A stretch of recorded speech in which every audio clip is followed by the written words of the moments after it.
અમદાવાદમાં એપીએસ ધારકોનો વિરોધ પ્રદર્શન, જેમાં ઇન્કમટેક્સ 4 રસ્તા પાસે વિરોધ તે લોકો નોંધાવી રહ્યા છે।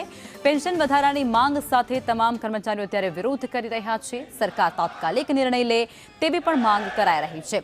પેન્શન અત્યંત ઓછું હોવાને કારણે આ લોકો પેન્શન વધારવા માટે થઈ અને આ વિરોધ પર બેસ્યા છે। મોંઘવારી ભથ્થા મુજબ પેન્શનમાં પણ સુધારો કરવો જોઈએ, આ પ્રકારની માંગ તે લોકોની છે। એપીએસ 95 હેઠળ પેન્ડિંગ માંગણીઓ સ્વીકારવા માટે આવે તેવી પ્રકારની માંગણી આ તમામ લોકોની છે।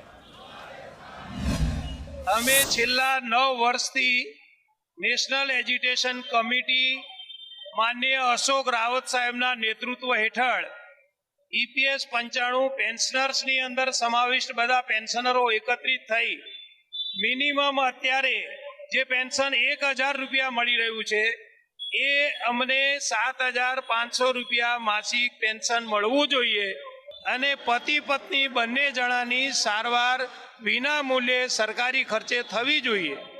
આ અમારી મુખ્ય 2 માંગણીઓ